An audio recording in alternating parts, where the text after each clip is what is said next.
Hey guys, Ryan Fowler from the WhatIfSports.com Fantasy Department with your Week 15 You Should Know, highlighting Ty Montgomery's late season surge. Here's a quick summary of Montgomery's season to date. After starting the season with a supplemental role, the Packers needed to remix their running game. This opened the door for Montgomery's Week 6, 7, and 9 when he averaged 17.7 fantasy points as a running back wide receiver hybrid.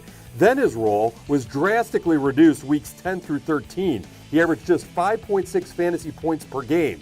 With James Starks hurt again and the Packers needing a spark out of their running game to finish the season, Coach McCarthy returned to Monty. And he hasn't disappointed with 17.6 fantasy points against the Seahawks and 30.3 fantasy points against the Bears in Week 15.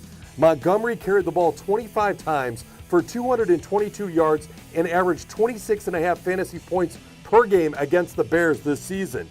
Too bad he doesn't have him in Week 16. He's got the Vikings, who he truly didn't face back in Week 2. Minnesota got burned by Frank Gore and Robert Turbin in Week 15. Here's their last 4 games against opposing running backs. But owners should temper expectations out of Monty. If you could snag 15 fantasy points against the Vikings in Week 16, you got to consider that a win. For more fantasy football playoff news, advice, and information, be sure to check back with WhatIfSports.com/fantasy. And until next time, I'm Ryan Fowler.